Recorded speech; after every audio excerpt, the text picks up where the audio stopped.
Welcome to Libeth. Today we are looking at the Japan that produced Bushido, a country modernizing so fast it needed a myth to hold itself together. Authority in Meiji Japan was organized around a fundamental mismatch. The Meiji Restoration of 1868 formally restored the emperor as the center of political power. Sovereignty was vested in the imperial line. The government acted in the emperor's name, and the constitutional settlement of 1889 inscribed this at the level of basic law. But the emperor did not govern. Real power resided with a small group of former samurai from the southwestern domains of Satsuma and Choshu, men who had engineered the overthrow of the Tokugawa shogunate and now controlled the new state's ministries, its military, and its bureaucratic apparatus. The formal system said that sovereignty belonged to the emperor. The actual system said that decision-making belonged to the oligarchs. This mismatch was not a failure of the Meiji order, it was its organizing principle. The emperor provided legitimacy that the oligarchs could not provide for themselves.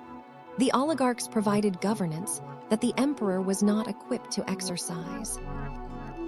The arrangement was stable only as long as the gap between formal authority and actual control remained invisible, which is to say, only as long as no one had sufficient power to expose it.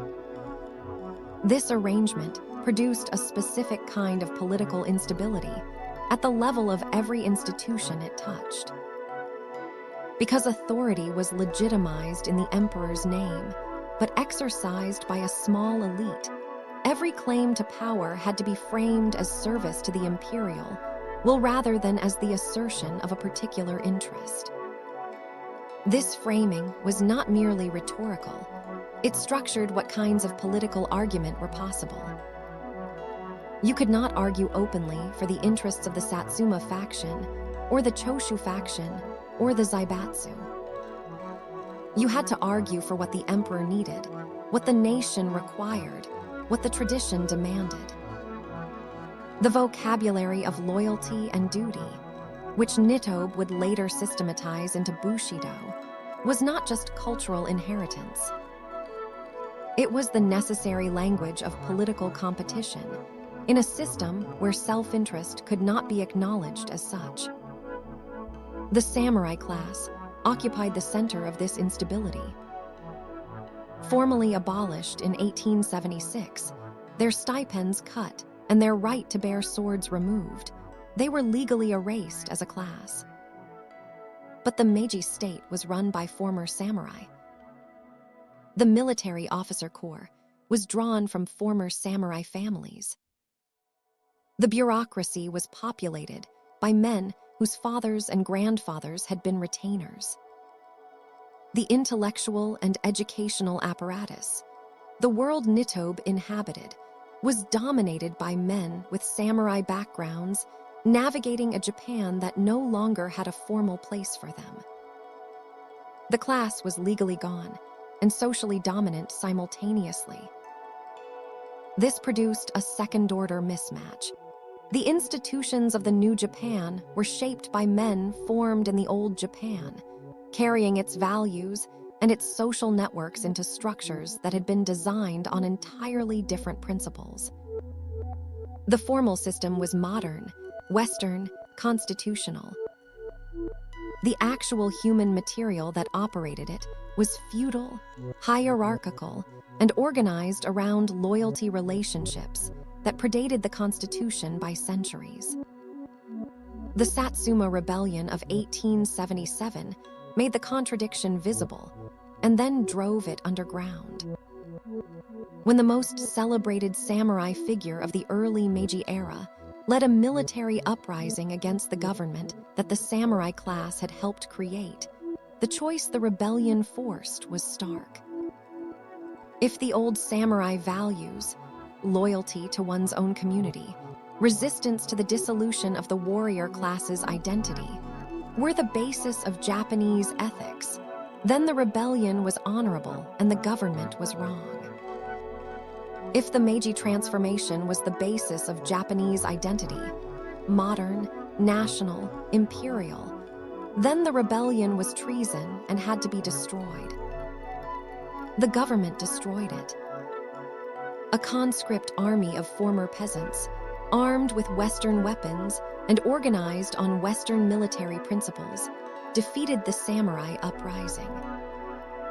The symbolic force of this was total.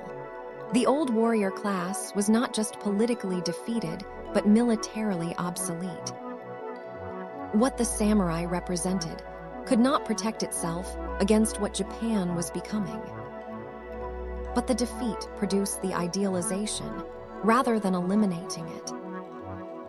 This is the mechanism that Nitobe's book both expresses and obscures. When a class loses its function, what remains is its cultural prestige. And because the class can no longer do anything with that prestige, the prestige detaches from the reality that produced it and becomes available as pure image. The Meiji state needed the samurai image precisely because it was dismantling samurai reality. The new conscript army needed a warrior ethic, a set of values that would motivate men who had not been born into a warrior class to die like warriors.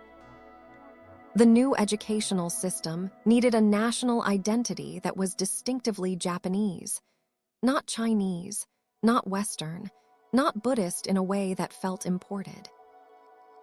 The samurai image, stripped of the social system that had generated it and purified into an ideal, was exactly what all of these projects required. The abolition produced the idealization through a logic that, once you see it, feels almost inevitable. Former samurai dispersed into incompatible roles, and the dispersal created fracture lines that ran through every structure of the new Japan. Some became bureaucrats and military officers, channeling the samurai formation into the new state apparatus and producing the particular combination of hierarchical discipline and national loyalty that would characterize the Meiji state.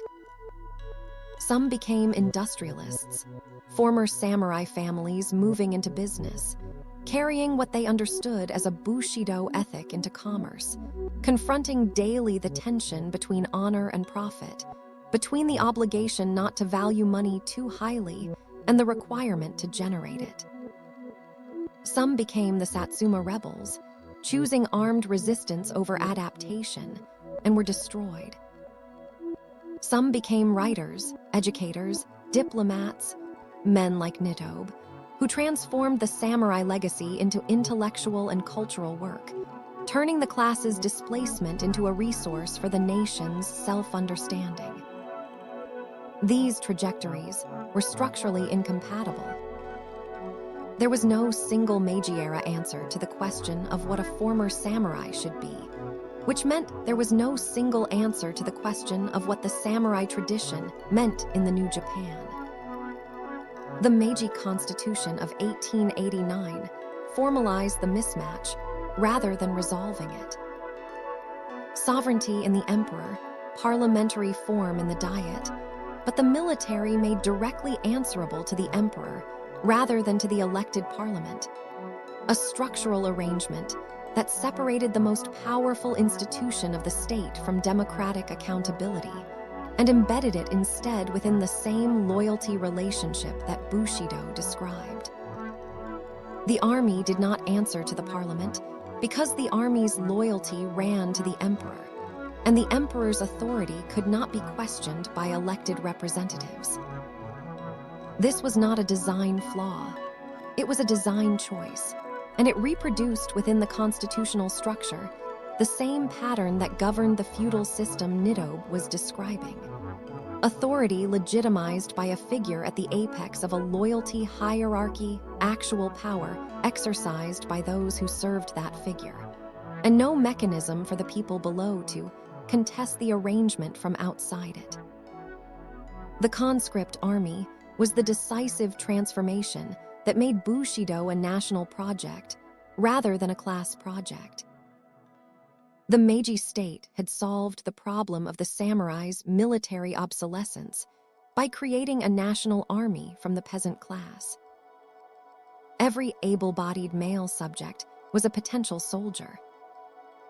The warrior ethic, loyalty unto death, self-sacrifice for the group, the acceptance of death as the price of honor, was consciously transferred from the samurai household to the military unit. Drill, discipline, the formation of the body into an instrument of state purpose. These were samurai practices transplanted into a structure that had been designed to include everyone. The universalization was not Nitobe's invention. It was already happening in the barracks before he sat down to write. What he did was provide it with a philosophical vocabulary and a historical legitimation. Bushido became available as the ethics of the conscript army because the conscript army needed an ethics, and the samurai tradition was the only Japanese ethical tradition organized around military virtue.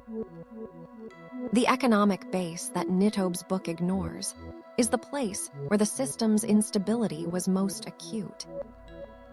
The feudal samurai class had been supported by agricultural taxation.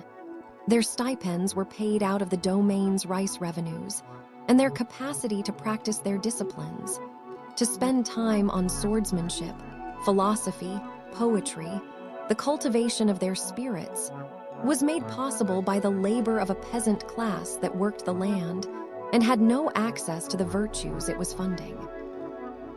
The noble warrior's freedom from economic anxiety was not a natural condition. It was a structural arrangement in which one class's spiritual development was purchased by another class's material exploitation. Nitobe does not examine this. Bushido is an ethics of the non-economic self. It operates as if the material conditions of the samurai's life were irrelevant to the ethics he practiced, as if virtue could be described without reference to the system that made it materially possible. The Meiji economy made this omission more consequential, not less. The rapid industrialization that followed the Restoration, factories, railroads, foreign trade, the emergence of great industrial conglomerates on the Zaibatsu model, created a new economic order that the samurai ethic had no framework to address. Former samurai families moved into business and found themselves navigating a tension that Bushido provided no tools for resolving, between the obligation to treat commerce as beneath dignity and the requirement to succeed at it, between the samurai's traditional contempt for the merchant class and the Meiji state's urgent need for economic development, between an ethics organized around duty and sacrifice and an economic system organized around accumulation and profit. The tension was lived, daily, by men who had one set of inherited values and found themselves in a completely different economic reality. Nitobe's book, addressed to a Western audience and written for a Japan that wanted to present itself as philosophically serious, did not address this tension at all. At the level of family and community, the displacement of the samurai produced its most intimate fractures. The samurai household, the ai, had been the primary unit of loyalty beneath the lord-retainer relationship. The household carried the family's honor, transmitted the family's values across generations, and organized the daily practice of the disciplines that made a samurai. When the class was abolished, the household structure survived, but the content that had given it meaning, the active service, the martial formation, the relationship to the Lord, was gone. The household became the shell of a practice without the practice. The Meiji state's response was to redirect the household's loyalty upward toward the emperor and the nation. The filial piety that had run from child to father, from retainer to lord, was now supposed to run from subject to emperor. The educational rescript of 1890 made this explicit. Loyalty to the imperial line was placed at the center of the national curriculum as the direct descendant of the Confucian virtue of filial piety. The community structure underwent the same transformation at a larger scale. The feudal domain, the Han, had been the bounded community within which samurai identity was constituted and maintained. Its dissolution in the early Meiji period, when the domains were replaced by prefectures answerable to the central government, removed the intermediate structure between the individual and the nation. There was no longer a community of shared practice within which honor could be recognized and enforced. There was the nation, abstract and vast, and there was the individual, and between them the institutions, the army, the school, the company, that would have to do the work of community formation that the domain had previously done. These institutions could carry the vocabulary and the formal structure of Bushido loyalty. What they could not carry was the density of social relationship, the lifetime of shared practice, the intimate knowledge of specific persons within a bounded community that had given the original system its social force. What Nitobe assembled in 1900 was therefore not a description of a living tradition, but a monument to a dissolved one, written in the moment of its dissolution, addressed to an audience that could not see the dissolution from the outside. The elegance of the Victorian English, the systematic organization of the seven virtues, the confident comparisons to Western chivalry and Stoic philosophy, all of this created the appearance of a stable, continuous, well-grounded tradition. What it concealed was a social system that had been dismantled, an economic base that had been transformed, a class that had been abolished, and a community structure that had been replaced by the thin abstractions of the nation-state. The book was written in a moment of maximum instability and presented as if the stability were ancient and permanent. That gap between the appearance and the reality is where all the consequences live. That's all for today on Libeth. One new book every week. At least we try.